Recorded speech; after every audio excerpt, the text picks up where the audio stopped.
Witam Państwa po krótkiej przerwie. Ladies and gentlemen, welcome after a short break. The memoirs of Rutka Laske will be discussed by Adam Szydłowski, who is the president of Rutka Jaskier Foundation. He also works for the Jewish Culture Festival in Krakow, and also he's an author of many publications concerning the Jews in Dąbrowa Basin. Hello, Zagłębie family. Hello, Dąbrowa Basin. I'm speaking from Cafe Jerozolima, Cafe Jerusalem. So especially after the last address delivered by Mr. Igor, there was some silence, and it's very good that we had the opportunity to have the break, because each of us who met the survivors carries the good and the bad and striking stories very deep in their heart. And we, even if we did not witness the Holocaust, we find it difficult to describe the memories of our friends. So it's good that we had the break. So this situation will be quite difficult for me because I'm the last speaker. So please come to Benzin, come to Cafe Jerozolima and Rutka Laskier Foundation. But several years ago, thanks to the one of the residents of Benzin, and also after the war, she was the resident of Pierwszego Maja Street. So we wouldn't have the story of the little girl from Benzin without some delicate argument or a family talk in Sapiński family. And Stanisława, born in 1918, she was trying to explain to her nephew Marek some complex issues concerning her house, the territory of the Benzin ghetto, because Pierwszego Maja Street is the area of the ghetto on Kamionka in Benzin.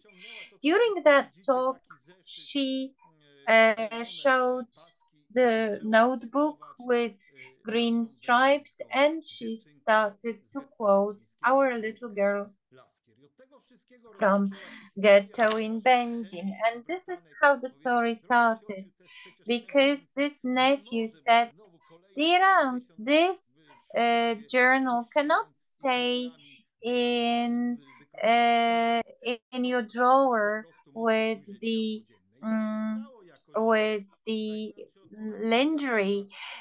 So when I was dealing for 20 years with the story of the Jews from Benzin, at that time I was the head of the local registry. I came to Kolejowa Street, and I had a chance to see and to touch the journal that survived the ghetto and the Holocaust. Uh, I was really emotional because apart from what you see on the cover, we did not know anything. But because of Stanisława Sapińska, so this is what she looked like when she was 18, and this is what she looked like a year before she died, perhaps. So today we visited her at a cemetery in Benzin. She died when she was 101. She was aware of all the circumstances till the very end, and she was aware of her great role in the story of that girl from Benzin. The journal that I have, apart from information concerning the life in Benzin Ghetto, seen through the eyes of a 14-year-old girl, contained the descriptions of the most atrocious moments in the ghetto. So, as Dr. Namysło said, talking about Benzin Ghetto, So it differed from Warsaw or Wood ghetto. Nobody was starving to death, and until 1942 there were Jewish districts which were mistakenly called ghettos. But even with that, even once we're concentrated on Będzin ghetto, it was referred to as the Great Labor Camps, which gave a different perspective for the Jews because they thought they need us in the Third Reich, so nobody will exterminate us. But US historians know that the situation was completely different. And so this is Menachem Lever with his wife. Both are no longer with us. They passed away. The former head of World Association of the Jews from Dąbrowa Basin, she survived the Holocaust. So it was thanks to him, Menachem Lever, we have Ludka Laskier, a photograph, and we could talk to her half sister. So when we started to read the journal, the memoirs, analyzing it word by word, we realized that we had to do anything to find the characters from the memoirs because we didn't know what happened until the moment when Stanisława Sapińska was keeping this uh, journal. We did not have any diplomatic relations with Israel. So it was thanks to that person that it turned out that we found the family of Rudka Laskier from her mother, Dwoira, and her father, and also we learned that her father survived Holocaust. He was a survivor. So this is thanks to the album that we found in the Far Rehevo in Israel. We saw the photographs. So these were the great emotions that we waited for the first photographs. There was no messenger, no WhatsApp at that time, so only the email communication was coming here. And this is one of the first photographs that we received. This is Rutka with Heniusz, her little brother. And the next photograph, this is Heniusz with a teddy bear. So just referring to Igor's contribution and Henrik Mandelbaum with the collection of children. So perhaps it is some historical reference. So when I was working in the registry office, I quickly found all the people to begin with. So this is Laskier Joachim, that is our Heniusz, and obviously we found the parents Jakub, Dwoira, Hamper. So this is all from the data of the registry office. Also, we started to look for some materials and we kept receiving photographs. It is a nice photo of Rutka in Krakow, and quite recently I was mistakenly informed that she was born in Gdańsk, but she was really born in Krakow. So this is her photograph from Krakow. So Dwoira Hamper, her mother. So mother's family was sent to Eretz Israel just before the war, and she kept receiving photographs even without the email connection. So these were the photographs. So this is the photograph of my son, of my daughter, and this is Jakob during holidays. So what you see in the photograph, these are the pictures from the album from Rehovot, which is nicely preserved. So our Rutka with her mother, Dwoira, the family photo of Laskier family, And this photograph comes from a Yad Vashem chart concerning the death of Ludka Laskier and Dwojra Ney Hamper. So just a side note, almost accidentally, the entire family almost landed in Eretz Israel because Jakub Laskier joined the Mary group and full of Zionic hope on the way to Eretz Israel, but on the territory of the current Palestine, he fell ill, returning to Bengin. So some part of the family stayed here, whereas the other part of it left, staying in Eretz Israel. Ladies and gentlemen, before we move to Rutka, another publication, Dwojra Hampel, so some more information which is very important for the genealogists because all this information kept coming to us. So it was not possible not to say a word about Jakub, the father. Neither Miss Sapinska nor us could expect that Jakub Laski could survive.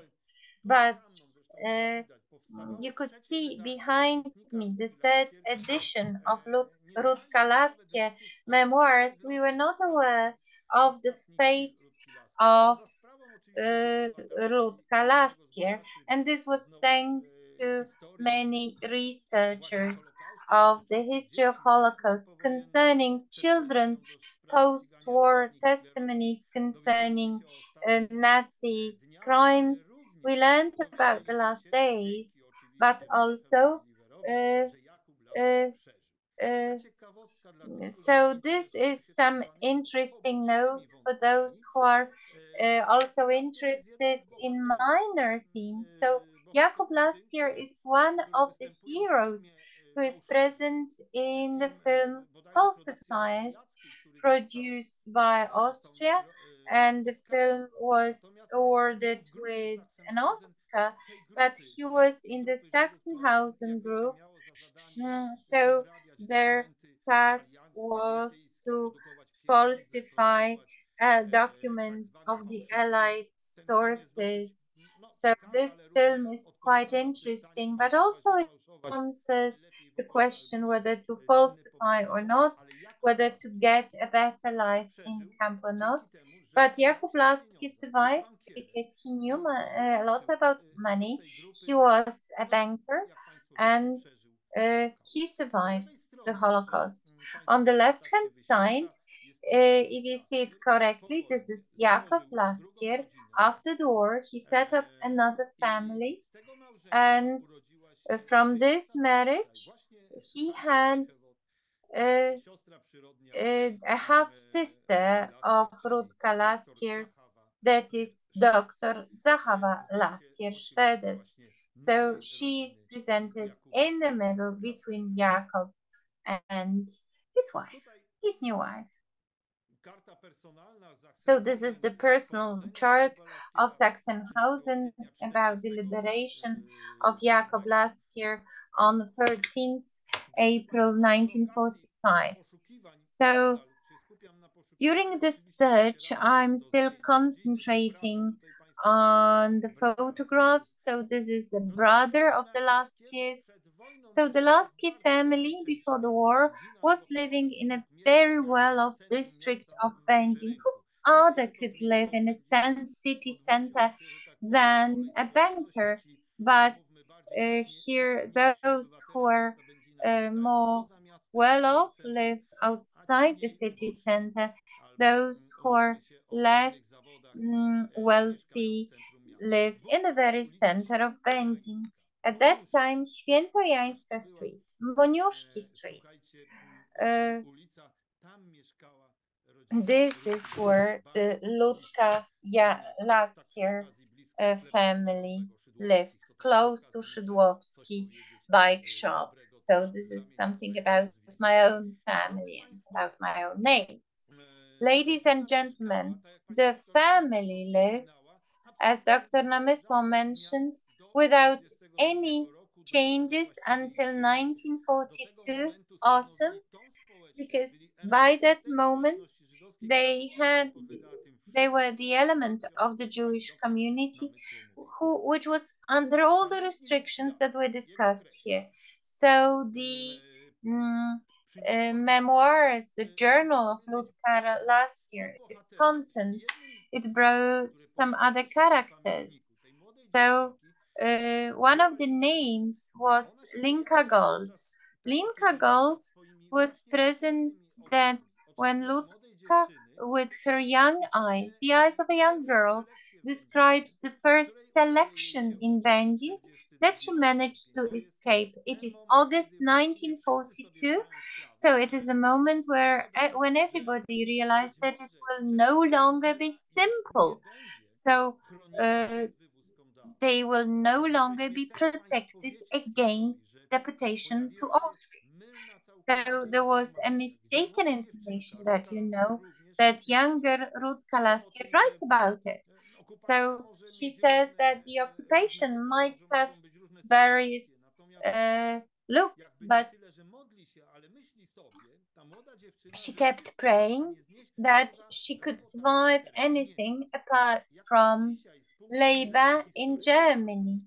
So from the point of view of historians, after the war, we realized that it was mistaken because the largest share of the Jewish population that returned to Bengin, they returned, but they soon left because their flats, their houses were occupied by the incoming population. So they survived because they were sent to Germany. So she wrote anything but not labor in Germany. Everybody was afraid of it because labor in Germany was just behind the borders of Sosnowiec, so it was quite near.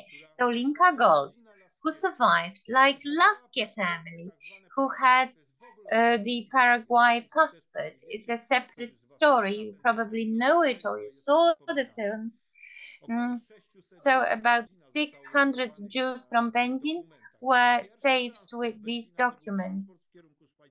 So the first transportation from Benzin was heading towards Switzerland, and as Linka Gold mentioned, received mugs and food. So the train was not going to Auschwitz. So the fathers sold everything but saved their lives. So you see the original entry in Linka Gold journal. So it's not a description of what's going on, but it is a notebook in 1960s or till the end of 1980s. There were notes with uh, uh, funny poems written for one another. So it is, and this is a note of Rutka. So use your happiness because this will fly away. And this is from Rutka. Lots of love to a memory book of her friend, a girl who was a student of the Szymonowska Secondary School. Linka Gold survived the war with her entire family thanks to Paraguay passports. And this is the current photo, but unfortunately, Linka Gold unfortunately passed away as well. So I'm really happy and I feel honored that I had a chance to talk to her just before she died. Returning to the memoirs of that young girl, many linguists, linguistic specialists, people dealing especially with memories, literature for children, they say that when you look at the uh, memories, at the journal, looking at her handwriting, so you could see how mature she was. Obviously, the occupation resulted in a quick maturing of all children. So the situation of the occupation, all these threats resulted in the fact that everybody kept aging faster or kept maturing or growing up faster. Lutka was a member of an underground organization. I spoke with her teacher who spoke about young Rutka, who listened to the information about what was going on in the front. And this information is also reflected in her memoirs. So she knew very well what was going on in the front. She knew how many more months were left. So this is the memoir written in Polish. This is a journal written in Polish. So it is very unpopular or characteristic for Hebrew, the repetitions. So when you visited Israel, when you met our friends, they frequently used repetitions such as nahon nahon, good good. So these repetitions are also seen in the Polish language. She was taught Hebrew in her school, but also she was taught Polish. So Rutka Laskie was writing with anything that she had.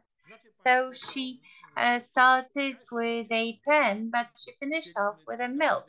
So when we were planning to send a secret message to a girlfriend and you could not write on the messenger, so and listen to this clicking sound, so they were using milk for writing, and then they used the candle to read the text. Did she write with the milk because she wanted to hide the text, or perhaps she had nothing to write with? But it is first with a pen, then with a pencil, and then with milk.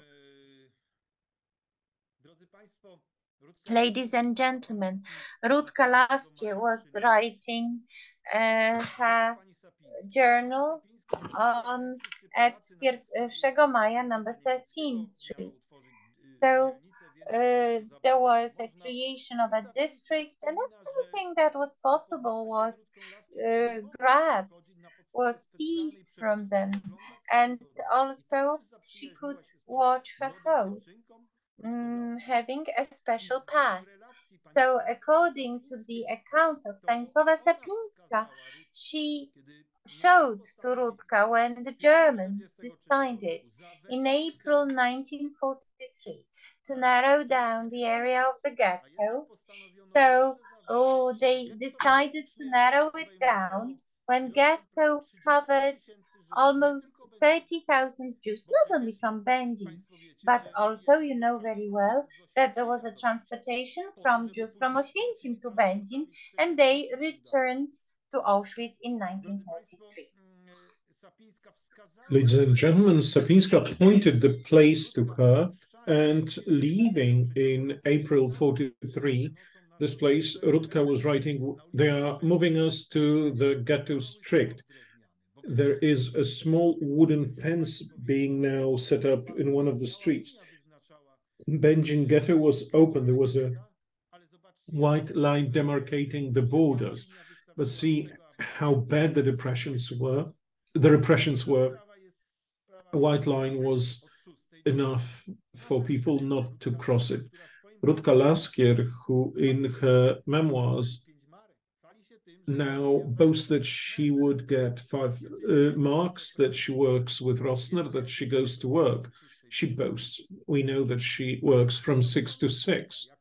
But as a young girl, she behaves like girls who are 14, 13. She is fascinated with her beauty. The photos that we have prove that Rutka was a pretty woman. She also writes about herself that she's not that unnice. She writes about beautiful lips, about beautiful brows. You can imagine that when we had no photo, we felt as in a fairy tale where we were reading that we could only work on our imagination. So when we had the first photo, it gave us shivers. Rutka provided a good description of herself. When describing her district, of course, we don't find any horrible scenes, of course, apart from the one when one of the SS officers breaks the child's head against the lamppost, that she writes that when the SS were kicking an elderly Jew, save for those, I always encourage people who, for the first time, I don't mean who read the Holocaust literature, but children's literature, I tell them to try to break that memoir into two. First, try to hide away everything that the historians call the historical truth, that only corroborate that such places, such events happened in ghettos on the territory of Poland, and especially in Będzin. But on the other hand, when we hide away those, we get a portrait of a young girl who watches her breasts in a tub, who considers mostly throughout most of that whether she is to kiss Janek she loves or not. And she thinks what a girly intrigue to use to be liked more or to pretend that she's offended. Behaviors you often see today that may even be reinforced with some social media. However, these descriptions are so important because they don't change to this day, only they are tainted with the time, place, and the circumstances in which Rutka Laskier found herself. You are shown photos from the Będzin ghetto also so that we realize that this is a little boy, that Rutka was just one of those children who were in the ghetto, probably a bit older, but just imagine. I believe that the doctor might have mentioned, or it's escaped me, when I talked to Menahem Liver, he spoke of the ghetto, that they did not go hungry, that nobody shot at them without giving a reason. But he mentioned also one thing. It was most important to retain the personal dignity and that internal respect. In a room where normally one poor worker family lived in this ghetto, there were now several living. I don't mean sleeping, functioning okay. They went to work, some stayed. Menahem said, Adam, I had to go to the toilet in presence of 20 people, and in that retain dignity. How to do it so as not to lose those parts of intimacy, of humanity. Rutka experienced the same. They didn't live in the salons, they didn't live on their own in those two rooms and the kitchen. Now, if on top of that, those repressions that started from, that children couldn't even have a dog because that was one of the repressions, you had to give away your dog. And you know that children love dogs. Now imagine, the question is, when did she write that? When she was tired when she came from work, or in the morning before she left? We're not getting the answer because, as you know, Rutka died in Auschwitz in 1943. In August, Rutka and her family share the fate of all the Jews of Będzin, of the Będzin ghetto, but it's a all-national Endlösung campaign to make Będzin Judenfrei.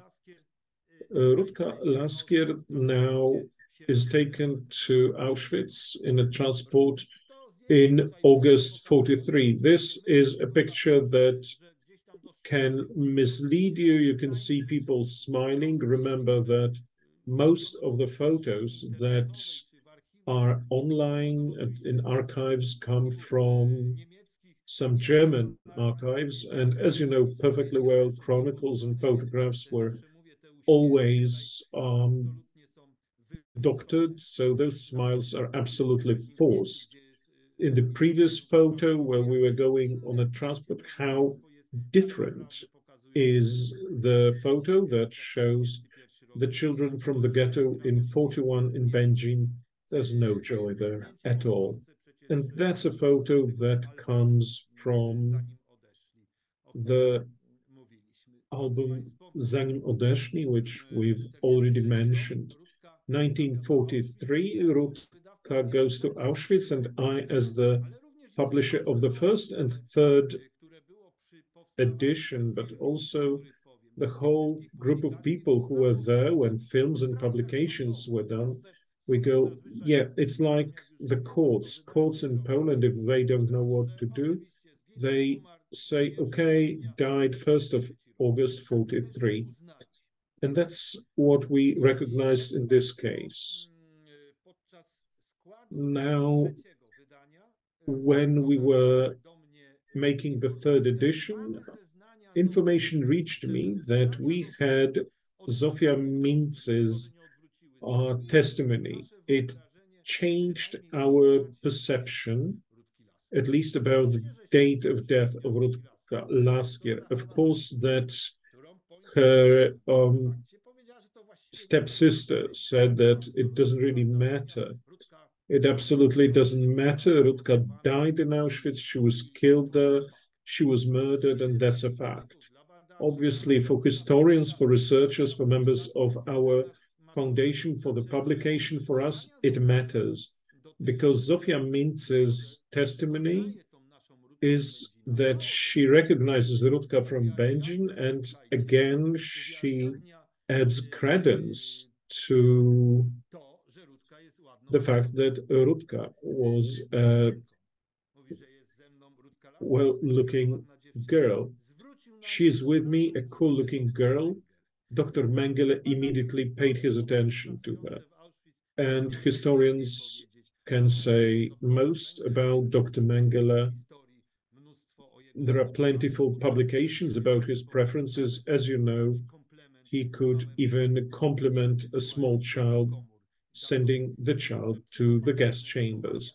Psychopathic behavior, but we're not discussing him here. And it's happening so that our Rutka, compared to Anna Frank, they are even from the same year, day, and month. She is now under the care of Dr. Mengele, and most probably he experiments on her, because from the testimony of Zofia Mintz, it seems that her condition, physical condition, from day to day changed dramatically, of course, for the worse. And when she writes that half dead, Rutka, I was wheelbarrowing towards the fence, a German stopped and took her to crematorium. Then we know that Rutka decided, that was a popular word, I'll use it. It was used by inmates to shorten the torment, perhaps to die from an electric shock. Rutka Laskier took that decision, a young girl still recently writing poems, memoirs, poetry, writing beautifully about mountains and forests. And she takes such a decision, and even that decision, as you know, is changed, and she is taken to crematorium half dead. We speak of chill, so it was either late 43 or early 44. Now for a moment, because we have a slide here. Here in this white beret, we have Stanisława Czapinska. That's the building 13 on the 1st of May. Even recently, it had that number recently, but the joyful new owner took it off because he didn't like the Israeli groups, because he said that they were singing songs, trying to touch the doors, and he hated it. So he took off the number 13 to mislead those people. But there are the Google Maps and all the publications that show it. So when former residents of Benjin, first, second, third generation, visited Benjin, although you know that there are fewer and fewer of the people from the first generation, they all come to the Frumka Łotnicka bunker. It's now called Rutka Laskier Street, thanks to our foundation and the changes made by the city council. So they come to number 13. Rutka Laskier and her family lived here on the top floor, the same house after overhaul, still with number 13. The number's missing because the new owner didn't like it. The memoirs of Rutka Laskier, when it was taken out from that bed drawer, it was most important that not only the Sapinskis and myself see it, but that all the readers learn what it contains. And that's how it started its quick road to make the world acquainted with the story of our Rutka from Będzin. Nobody wanted it. No institution that Sapinska turned to wanted it. They refused, saying they have many more precious things. Well, we were patient. We started talking to Dziennik Zachodni. They didn't believe it. I believe they published 5,000 copies. The book really sold us fresh bread, and it turned out that there was a demand, that people got fascinated in this story of Rutka Laskier. That was the moment when this great pilgrimage started of her stepsister and also Stanisława with the memoirs, and myself. I'm very glad I could accompany, as no institution was interested in the memoirs. And when the family could be found, Stanisława Sapinska decided to take those notes and to entrust those to Laskier family on the condition that they don't hide it away for another 60 years, but they will pass it to Yad Vashem, the largest Holocaust museum. David Peleg, the great friend of Będzin, had Stanisława travel with me also to Yad Vashem to pass this memoir. She was accompanied by journalists. They were writing about the fantastic poem from Będzin and a magnificent story that shows the history of the Będzin Jews. We must remember that thanks to Rutka Laskier, and this point is here in Yad Vashem, Będzin. It had not been there. This is a map none of us would like to see, but that map exists. And this happens so that it is on that map because the fate of Rutka is the fate of the Jews who were in the Będzin ghetto. Then comes this beautiful moment, that Stanisława's picture. It's her first foreign travel, and immediately to the Holy Land. At the time, she was well over 80, and I accompanied her as a young and ambitious citizen of Będzin. And it happened so that she passed it to Dr. Zahawa Shetz, and then the book was taken by Yad Vashem. Big history started then. Translations started, first Hebrew, English, and then all the other languages. Will probably move on to them. That's me, a young and promising member of the Polish opposition. Still, I had some mustache, and that's Stanisława, charming elderly lady. Again, Będzin days of Jewish culture, unfortunately liquidated after 2010 for various reasons. Now, again, with Stanisława, we go on reading the memoirs, and we trying to make everyone acquainted with it. And thus it transpired. I'm showing it in Israel. There was that very good article. Of course, we're promoting the memoirs because at the very start, perhaps Rutka Laskier was associated with Anna Frank. As I said, just the date of birth. Anna Frank's memoir is much longer, this one's much shorter. Yet there comes a moment, I don't remember which journalist of Haaretz said, Anna Frank is Anna Frank and Rutka is Rutka. As a local patriot, I fully agreed with his statement. And we disconnect the stories of the two girls. However, At the very beginning, Rutka needed to draw from that good story of Anna Frank, and that explains a lot. Here on the left, what I'm presenting to you is one of the last meetings of the three of us, the trio who called ourselves Laskiers while making the video. Dr. Zahava Scherz, as a symbol to honor Rutka Laskier, named her daughter Ruth. This photo shows that they are not only family, we can see similarity. It also shows this respect for history, the honor that the new family paid to our Rutka from Benjin. The photo you can see here on the right is the one that is most widespread. That's the first one we received that let us marvel at her looks. These are the publications that I've mentioned. They come from many countries all around the world, France, the US, from Greece to Spain. From now on, this is the English and the Hebrew publication.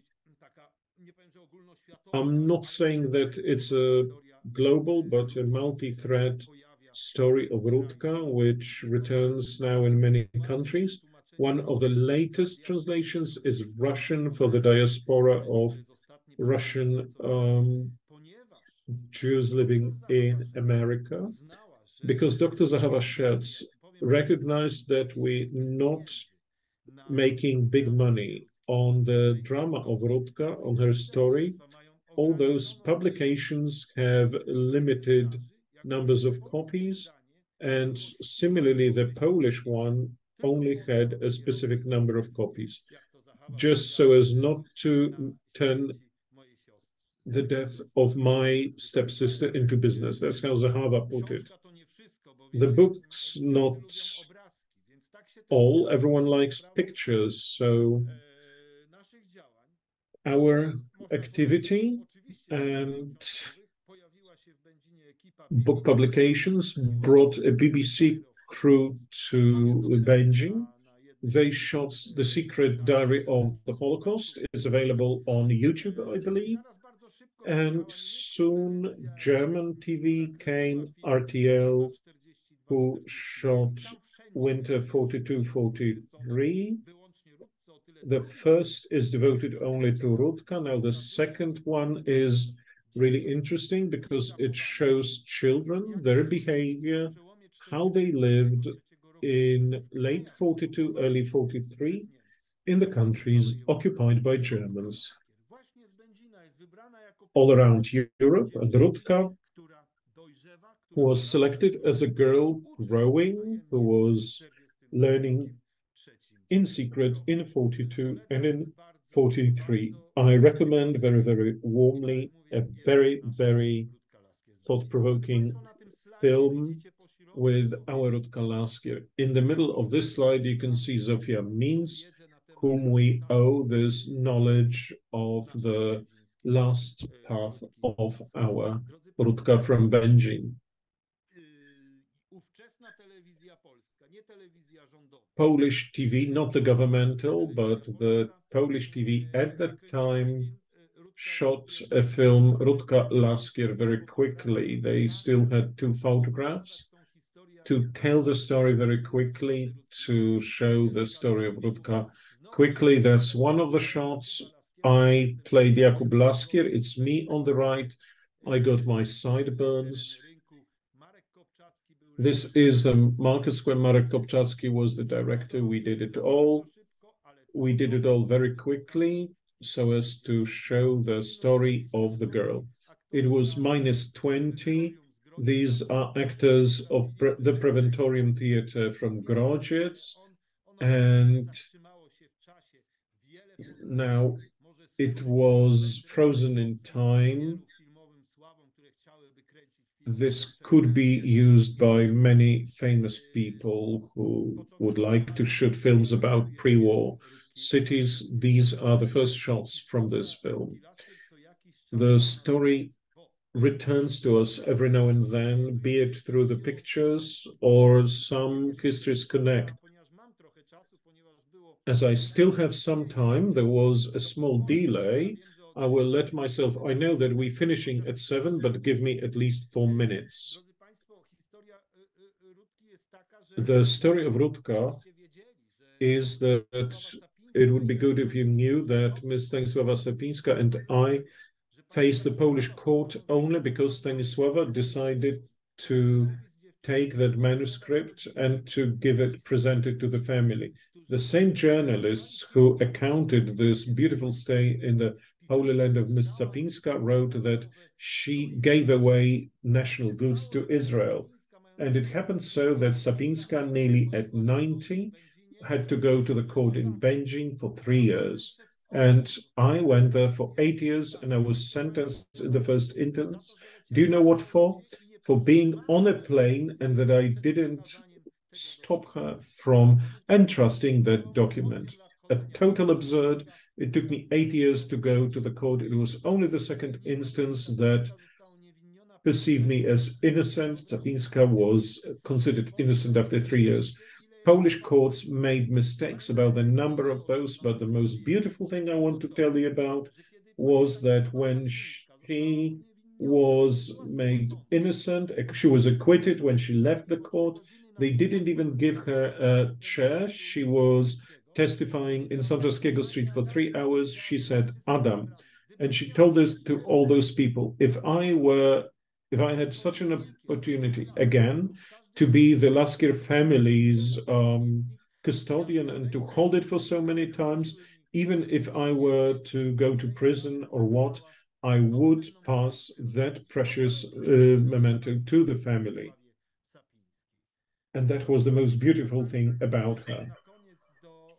Ladies and gentlemen, returning to Rutka Lasker, I will tell you that our story could be the pretext for talks, for meeting like today's one. So, but there was one thing we were not successful about. We did not mention to purchase her house.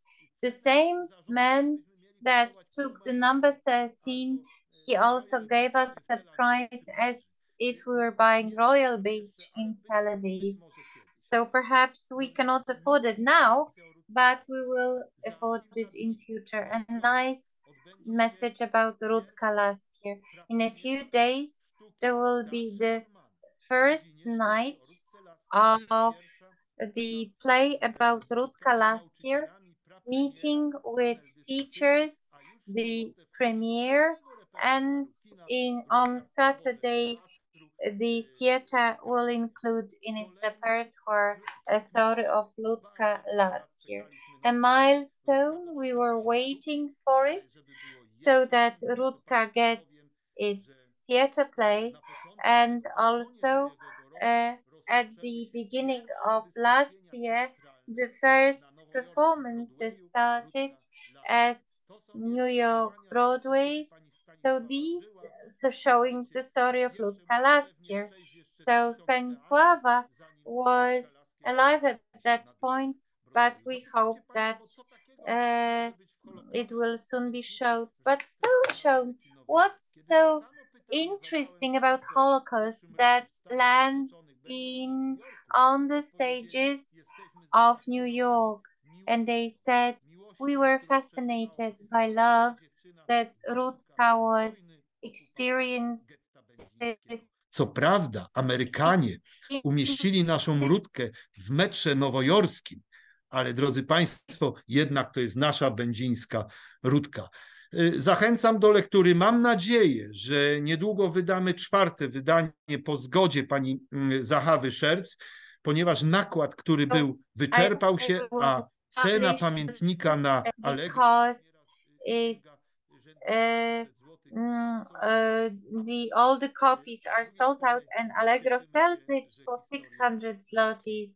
but we're really happy that the story of Ludka last year is fascinating for so many things. Schools, young people who come to Cafe Jerusalem keep asking about Rutka last year.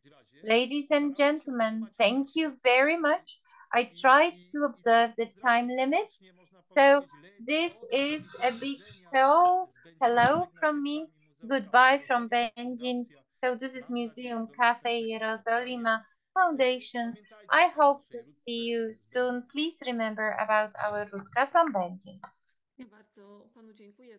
Thank you very much for this really interesting presentation about the story of the journal and the story of Rutka.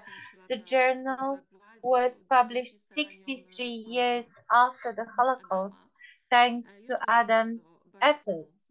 So thank you once again, ladies and gentlemen. Our session was a bit prolonged, but still I try to tell you a story about the photographs, about the unique collection that is kept in the archives of Auschwitz-Birkenau. It was mentioned by Andrzej Kaczorzyk. So these are the photographs that shows various scenes from the Jewish families from before the war. The provenience of this collection is not very well known. Nobody knows who the finder was, and the collection has about 2,400 photos. So I would like to share my screen to show just some of the photographs to you.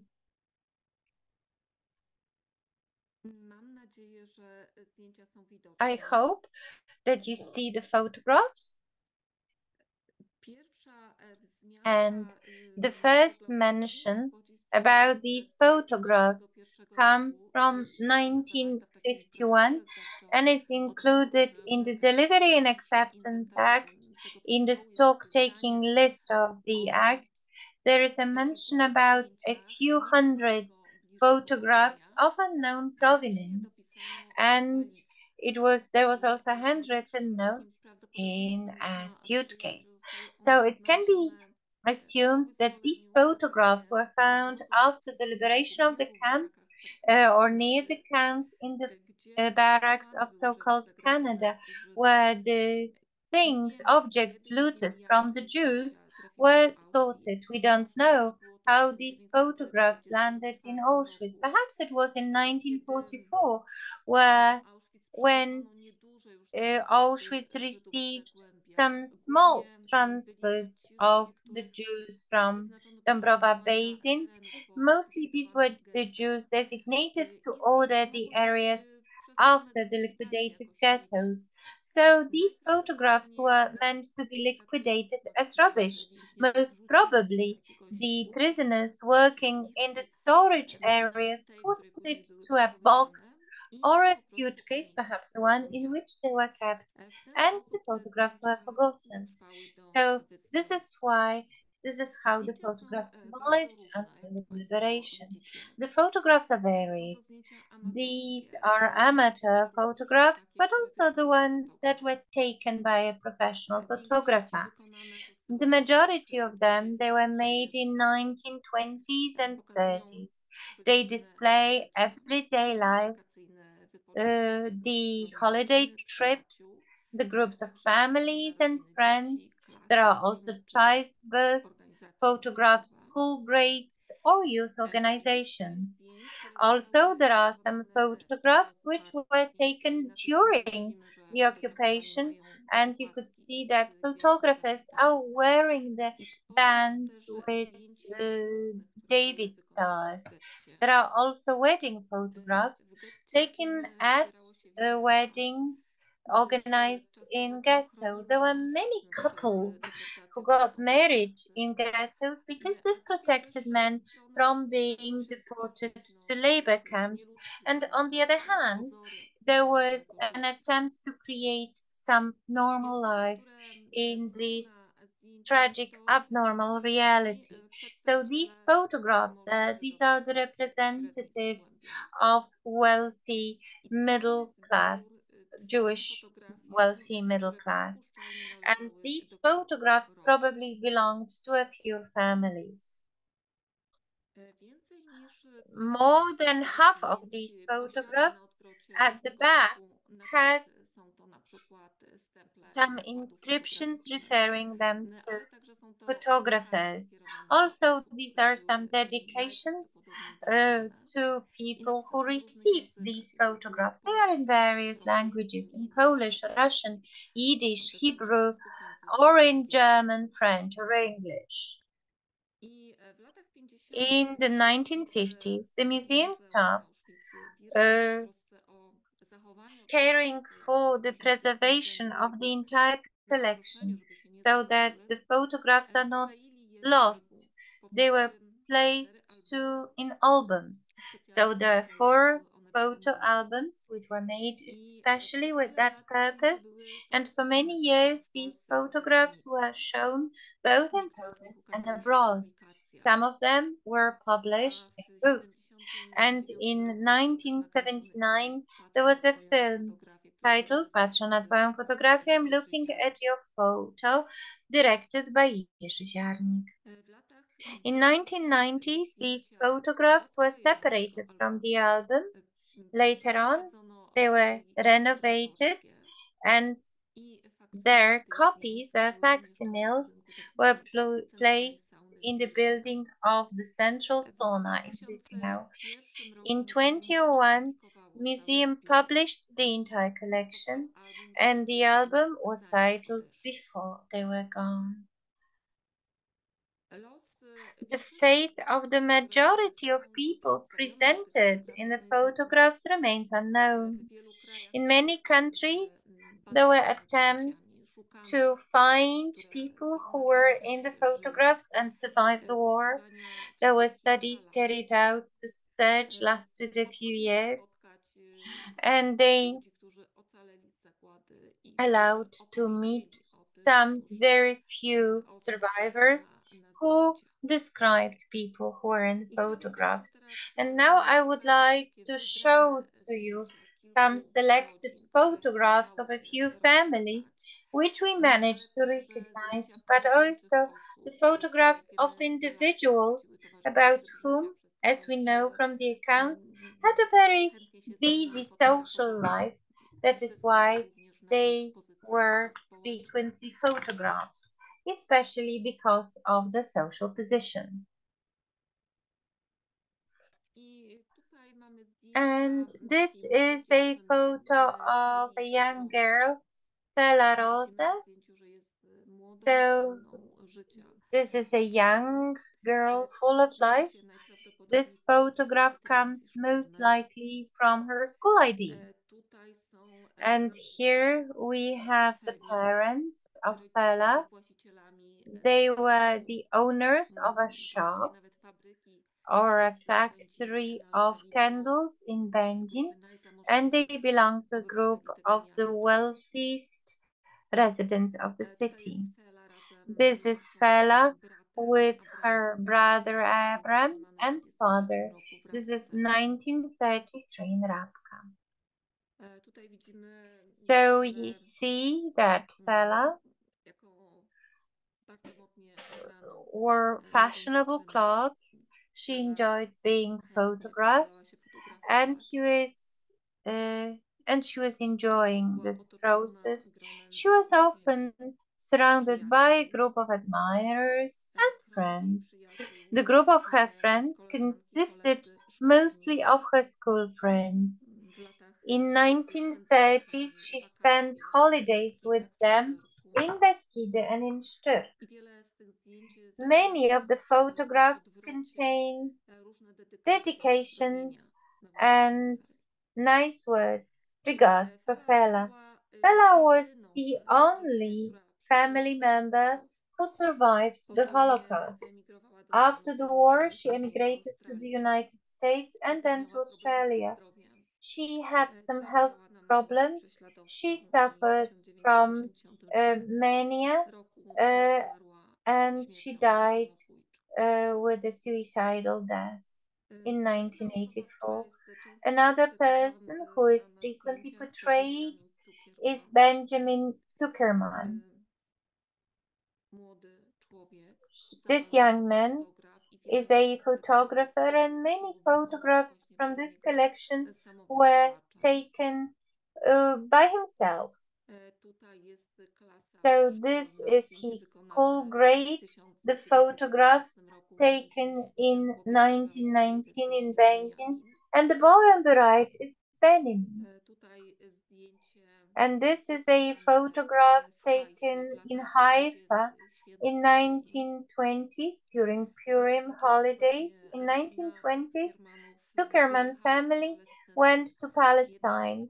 Yet, because of the economic crisis which appeared in the mid 1920s, the Zuckerman family returned to Beijing, and this is where they had their confectionery, which was the best confectionery shop in a city, in a town.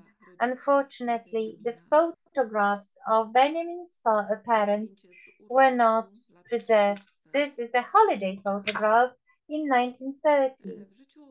In the life of Benjamin, sport played a very important role. He was a passionate athlete, spending a lot of time skiing in Zakopane. And he was very well known in Beijing, and many people liked him. Many photographs that were found present him surrounded by friends.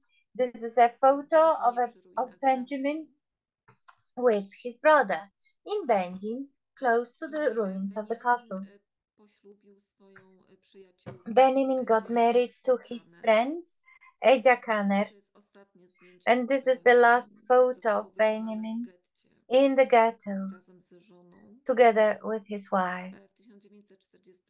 In 1943, Benjamin was deported to sub camp in Gross Rosen, and this is where the story ends. Broder and Kohn families. Broder family lived in Beijing, and they also had their own shop with stationery and cosmetics and tobacco. In 1920s, the Broder family planned to leave for Palestine. This is the passport photograph. The father of the family was staying at that time in Palestine, in Jaffa. He had a brewery, but just before he left, they got a message that the father had an accident and that he was in hospital. That is why the family did not leave. So the father sold his business in Jaffa and returned to Poland. So from this whole family, only this boy survived, the boy on the right, Eli brother. So this is his later photograph. Eli was a photographer, and in the entire collection there is a group of photos which he made himself. And this is the oldest daughter of the brothers, Bronka, who in 1930s was married with Meyer Kohn, and Meyer Kohn's parents had a shop in Sosnowiec with women's clothes, and this is the photograph taken before the shop of the parents. And these are Meyer's photographs, Dina and Nahum. The Kohn family was well off, and they frequently spent their holidays in Krynica. Bronka and Meyer Kohn had two children, David and Renia. The life of the children is presented in a number of photographs which were taken during walks and during holidays. This is Bronka with the children. And this is the last photograph that was taken of the family with Ellie, by Ellie. So he remembers how he took the photograph. In the first row, we see David Kohn, one of Ellie's sisters, Adessa, Renia Kohn, Bronka Kohn. And this lady is a Polish woman who was a babysitter.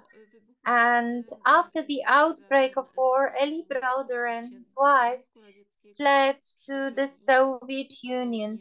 They survived the war and emigrated after the war to Israel. The Huppert family. The history of the Huppert family tells us as much as it was reconstructed on the basis of what's shown in the photographs, and also some greetings and notes on the photographs. Nobody who could remember the family was found. We know that the family came from Cieszyn, so we could see the parents, Rosa and Josef. They had 6 children. This was a wealthy family. They had a lavish lifestyle. And after the outbreak of war and after Cieszyn was incorporated into the Third Reich, Rosa and Józef Huppert were probably resettled and deported to Będzin, which would explain why the family photographs are among the photographs of the Jews deported from Basin, from Dąbrowa Basin. This is one of the daughters, one of the sons, Arthur. And Arthur in 1938 was married to Grete. This is their wedding photographs. Initially they lived in Opawa, but after the son was born, they moved to Olomouc, and Arthur frequently photographed the children and the child and sent the pictures to his parents. This is the photograph taken about 1940.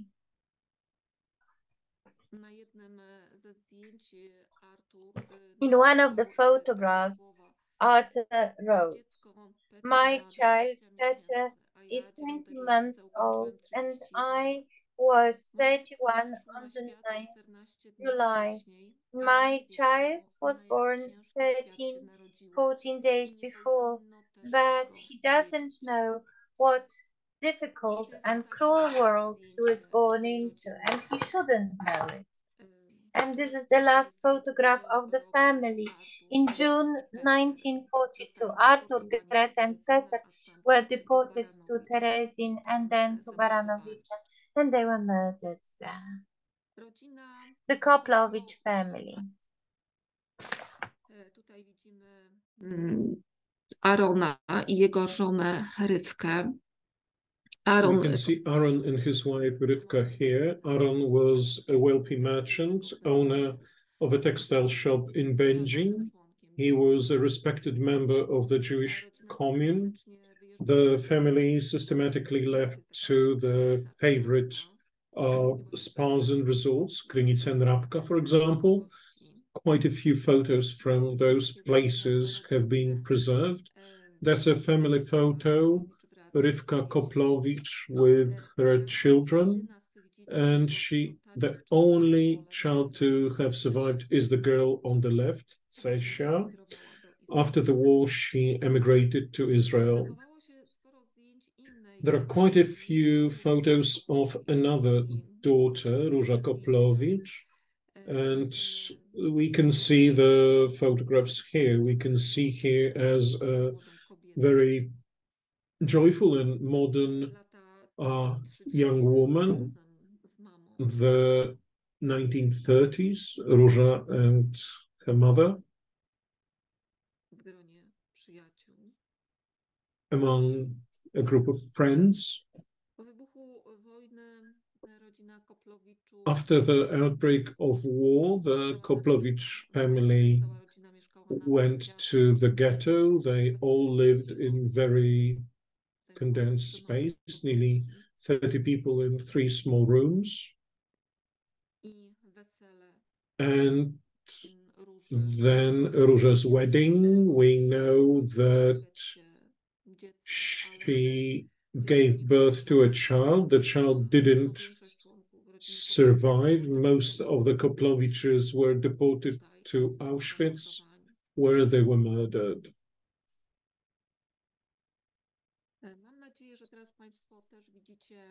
I hope that you can now see this room here in the Sauna building in Birkenau. As I mentioned, some photographs were put in the one but last room in this building. There's a special wall that is filled by photographs. The photographs are mirrored in the floor, and the border between the wall and the floor is practically invisible. Going further, there is this exhibition space arranged. The visitors are surrounded by photographs of the people who were recognized, who are identified. There is also short information about those people, the family. You can see them in different life situations. And then this is an exhibition that reminds of the victims of Auschwitz. Every one of these people had their own lives, their own homes. Only some of them have survived. They recognize themselves here. Also, friends and others, however, many names still remain unknown. Today, it would be hard to say how many of about 70,000 people living in Zagłębie, the basin, survived the Holocaust. Perhaps about 3,000, yet beyond doubt, only few of them are those who survived, who were saved from Auschwitz. This is time to end this session. I know that we have extended it to the absolute maximum, but I believe that the subject was extremely interesting. So I'd like to thank everyone who has stayed with us to the end, and I'd like to invite you to participate in the following sessions. The following one is in a month, on the 30th of November. We will be talking about the evacuation of Auschwitz. Thank you very much, and see you again at the next meeting. Thank you.